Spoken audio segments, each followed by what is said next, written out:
What up, Cavs Nation? I'm your host, Ethan Sands, and I'm back with another episode of the Wine and Gold Talk podcast. It's a solo dolo episode today, and the only way I can start it is wow. Wow, wow, wow. If you don't know what I'm talking about, the Cleveland Cavaliers came back from a 22-point deficit in the fourth quarter against the top seeded team in the Eastern Conference, the Boston Celtics, and won 105-104 on Tuesday night. It was a spectacle. And I gotta start backwards, y'all.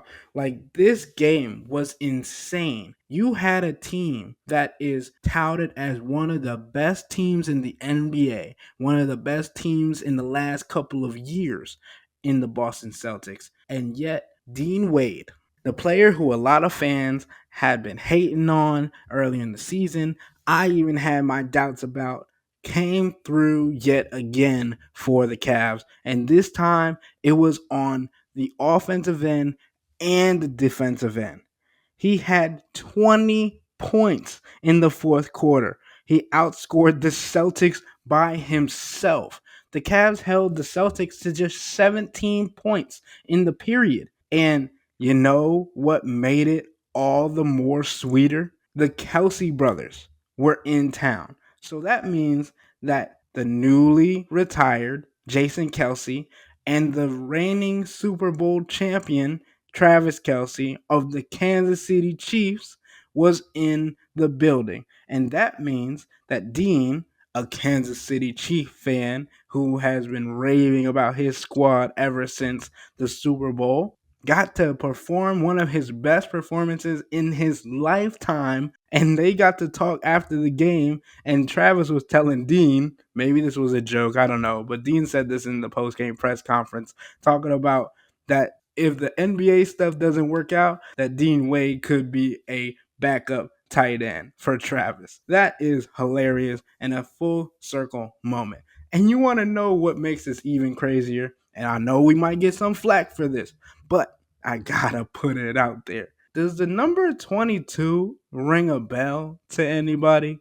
I mean, come on. The Travis Kelsey girlfriend, billionaire, pop star Taylor Swift song, maybe? I mean, good Lord. I know a lot of people are tired of that. I'm not, because Taylor Swift brought a lot of things to the NFL, and now she's bringing fandom to the Cavaliers. Why would you hate on that if you're a Cavs fan? Travis Kelsey, Cleveland Heights alum. Jason Kelsey, Cleveland Heights alum, pulled up with their old high school basketball coach to watch this game. It was amazing. And it felt like even when the Cavs were down, the that the Cavs fans were going to get a show no matter what. They even brought Joey Chestnut out to have a pierogies contest during the game against three other people. So when I tell you guys that this game was something that you had to see to believe, it went further than just the basketball game.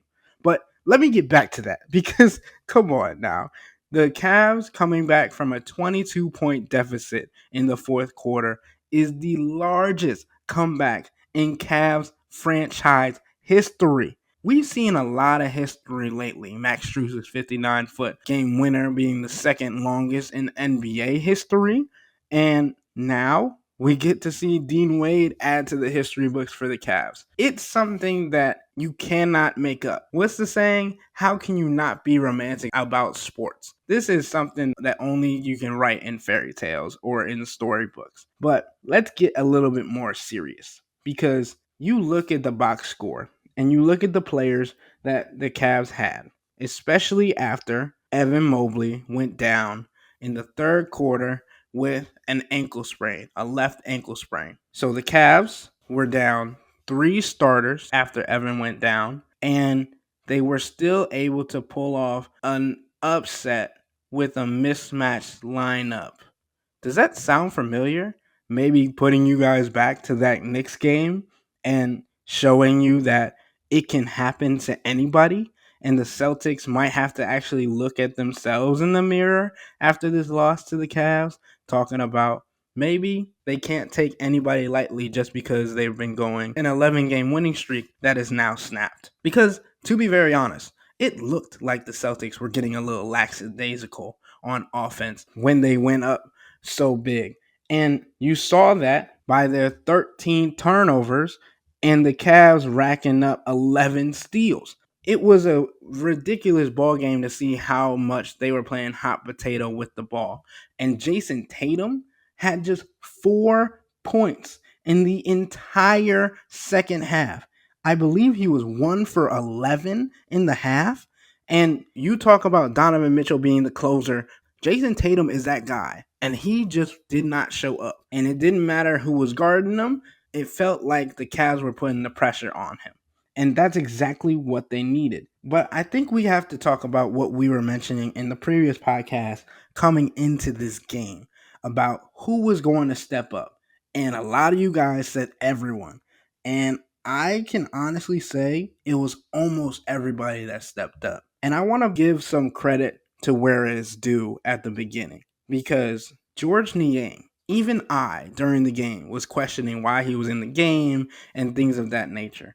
But George Niang was the vocal leader that not only sparked but helped encourage Dean Wade to continue shooting. If you don't know, Dean Wade was 1 for 4 going into the fourth quarter and had 20 of his 23 points in that fourth quarter. So if it wasn't for him clipping the way he was and firing, then we wouldn't have been able to see the spectacle that we did. And that goes up with George Niang. And when we talk about a vocal leader, you talk about the passion that he brings and everything that he was doing on the offensive and defensive end. He ended up with 9 points on 3 of 4 shooting, with all 3 coming behind the arc. So he shot 75%. It didn't feel like he was doing that much on the defensive end, but when it came down to it in the fourth quarter and guarding Kristaps Porzingis and other guys that were clearly outmatching him and outsizing him, it was the toughness, the will, and the determination that George Niang showed that stood out to me. And you can't take that for granted, especially with all the hate that George Niang has been getting. And speaking of hate, Darius Garland, we knew needed to step up in this game. He shot 30% from the floor, 6 of 20. So not good. But he was still able to contribute in the offense in a different way. He added 11 assists. That's a season high for him. And that was able to facilitate for Dean Wade. It was able to facilitate for other guys, and especially Jared Allen. And I'm going to get into Jared Allen a little bit more later in this podcast because I know I got to take a break and I want to make sure we have other content to talk about afterwards. But there is no way that you can tell me that this Darius Garland isn't growing up before our eyes. Because before, if Darius was having an off shooting night, his whole game would plummet. The turnovers would increase. He would be not focused on getting other people involved, but instead just trying to jack up shots and get back into his rhythm. And I'm not saying would be mad at that, but I'm saying this man now had 11 assists and was able to get the ball to the guy that was hot. He was the one facilitating Dean Wade, and you needed that. And obviously, we knew that you needed to get the ball into Dean Wade's hands. But Dean Wade even mentioned after the game that he felt so confident that wherever Darius would have gave him the ball on any given possession, it was going up. It was right to him where he needed it, and he was going to put it up. So that's something that is huge for this team and huge for the development of Darius Garland's game. And not to mention, who got the last stop on the final defensive possession for the Cavs? None other than undersized guard Darius Garland against Jason Tatum. Sure, was there originally a foul called? Yes, but was it Jason Tatum doing the Karl Malone and sticking his leg out to cause it? That's exactly what happened, and that's why the call was overturned, and with 0.7 seconds left, the game was over. So you had George Niang stepping up and being a leader vocally and telling his guys what was what, and you had Dean Wade leading by example. And we had talked about yesterday in the podcast that we needed a guy to step up in both aspects because Max Strus is the leader by example guy and Donovan Mitchell is the vocal leader of this team. And with that being said, Donovan Mitchell and Max Strus, there is no timeline for when they're going to be back. There's hope that Donovan Mitchell can be back after 3 games missed, but that's not confirmed. He has to be reevaluated over the weekend. So you have to see what happens with that. And Max Strus, you all know this was the first game that Max Strus had missed all year long, and Max wants to be out on the court more than anybody. And if he's missing time, then that's a red flag that he might be out for an extended period. But we'll also have to wait and see on those results. But we'll get into how that affects the Cavs and a little bit about the lineups, the teams that they're playing, and things of that nature. But I think that's a great spot for us to take a break. And you know, I got to put you guys on to what we got going on at cleveland.com outside of this podcast. And if you like food and drinks, and who doesn't, cleveland.com is breaking new ground with our lively new podcast about dining and drinking in the greater Cleveland area. The hosts talk about the latest foodie happenings, joined by the most in the know experts in town. It's called Dine Drink CLE, and you can find it anywhere you download podcasts. Give it a listen, quench your thirst, and feed that appetite. When I come back to the Wine and Gold Talk podcast, we're going to talk about the duality of Jared Allen and Evan Mobley and how that's going to look depending on how long Evan Mobley is out, and the future of this team with the lineups that could be happening. But before then, become a Cavs insider and interact with me and Chris by subscribing to Subtext. Sign up for a 14-day free trial or visit cleveland.com/Cavs and click on the blue bar at the top of the page. If you don't like it, that's fine. All you have to do is text the word stop. It's easy, but we can tell you that the people who sign up stick around because this is the best way to get insider coverage on the Cavs from me and Chris. I'll be right back. All right, I'm back. JB Bickerstaff mentioned pregame that with both Jarrett Allen and Evan Mobley on the court, it can sometimes be difficult for them to because of how unselfish they are. And sometimes there's a crossover of the decision making between who should be crashing the boards or who should be on the perimeter on switches and things of that nature. So sometimes it can make it harder to get rebounds, and that's what we saw in different matchups with the Bulls and the Knicks. But when it comes to them being on the court by themselves, either Jared Allen or Evan Mobley solo, it causes them to be more aggressive because they know they don't have each other's help. Well, Jared Allen was placed in that situation when Evan went out with the left ankle sprain that had him hobbling to the locker room and then leaving the arena on crutches. So we don't know exactly what happened or how severe it is with Evan, but we will have to see what the updates are from the Cavs. But it's likely that Jared Allen will be by himself. And we've heard from him earlier in the season say that sometimes when he was on the court with Evan, he would get a little lackadaisical because he knew that he had his protection and his help as well. So now we get to see that Jared Allen that we saw when there was a 6-week period without Evan Mobley earlier in the season when he knew he had to be productive. And that's why he was able to get his 29th double-double of the season tonight. He had 21 points and 12 rebounds and was only outscored by Dean Wade on the Cavs. And when it was just Jared on the court, you saw him lock in defensively, which is big for him and on the boards because you need him to dominate when there's a mismatch. He talked about it post game. Sometimes there was Derek White guarding him. Sometimes there was Kristaps Porzingis guarding him. Sometimes there was Al Horford guarding him. There's different scenarios where Jared has a mismatch and he needs to exploit them. And with Evan out, he knows that he needs to add offensive production. He knows he needs to step up on the defensive end. And that mindset alone maybe flips a switch for Jared to just step up and become a different level player. And maybe, quite honestly, that's what he needs when he's facing tougher opponents like the Boston Celtics, like the New York Knicks, like the Minnesota Timberwolves that have bigs on the interior that pose difficulty for him. And we never wish ill on any players. We don't want any injuries, but right now, You have Evan Mobley out. You have Max Strus out. You have Donovan Mitchell out.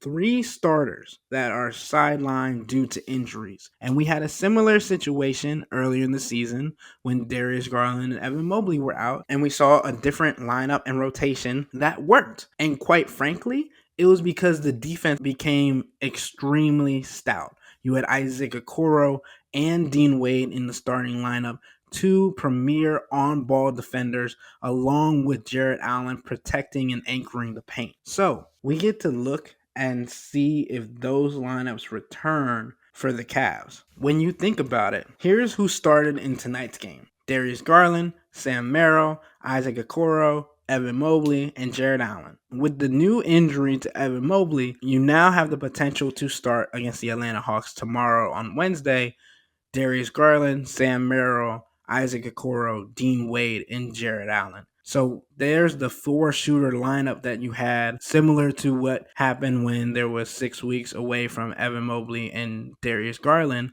but now you're flip-flopping Donovan for Darius in this situation. I honestly think this lineup could work, especially against the Atlanta Hawks and also against the Minnesota Timberwolves, who they play on Friday, because you spread the floor, and you saw in the game against the Celtics, they still knew that they had to focus in on Sam Merrill. Sam Merrill was only able to take 7 shots and 6 from the three-point range, and he made 2. He ended up with 6 points, but his presence still created gravity on the offensive end and allowed for other players to get their opportunities at an easier rate. And that's the other thing you have to mention.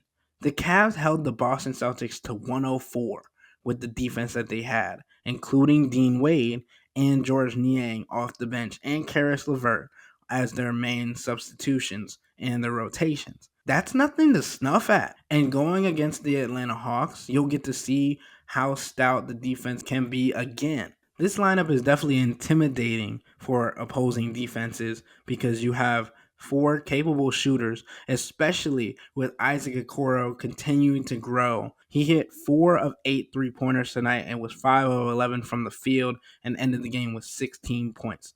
Isaac Okoro has grown in confidence as well, just like Dean Wade, and that's something that they needed and something that he knew coming into the season that he needed to grow, and he's been working on it tirelessly during practice to continue that. And that honestly has to do with why he wasn't dealt at the trade deadline, because his value had increased for the Cavs, not only on the defensive end, which they know what they get from him, but also on the offensive end. So again, you never want to see injuries, but for a team that continuously shows when the cards are against them, they somehow find a way to be successful. That's what this team is doing. And I think this stretch is extremely important in March. We talk about this tough March schedule a lot.